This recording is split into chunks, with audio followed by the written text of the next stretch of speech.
Més de 140.000 llums són molts per decorar un arbre de Nadal, com el de qualsevol de nosaltres. Però no són tants si els utilitzem per decorar una casa sencera.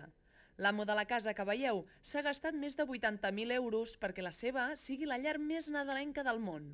Potser n'ha fet un gra massa. De fet, ell viu en un poblet d'Alemanya i els nens de la zona estan convençuts que qui viu allà és el mateix Pare Noel. Per això li porten les seves cartes.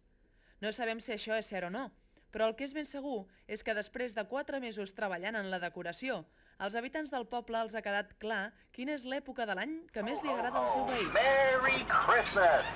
Ho, ho, ho! Merry... Els ajudants del Pare Noel han fet un curset a Corea del Sud i al final, per celebrar que ja estan a punt per repartir regals, han decidit visitar un parc d'atraccions.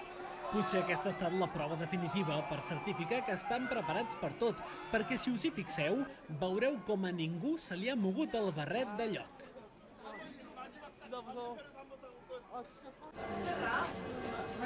Sobre el segle XVII o XVIII es va començar ja a fer el caganer i es fa per una tradició d'aquí a Catalunya.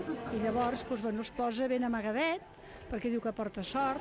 No pot ser també és una mica un joc entre pares i fills, que cada dia l'amaguen en un lloc diferent i després al matí quan es lleven el nen busca aviam on està el caganer.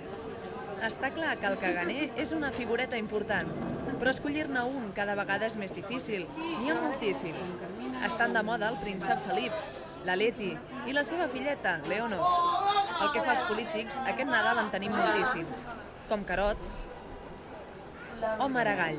Però els més venuts han estat l'Eto i el Ronaldinho, que no us l'ensenyem perquè s'ha esgotat. Aquest matí no en quedava ni un a les paradetes.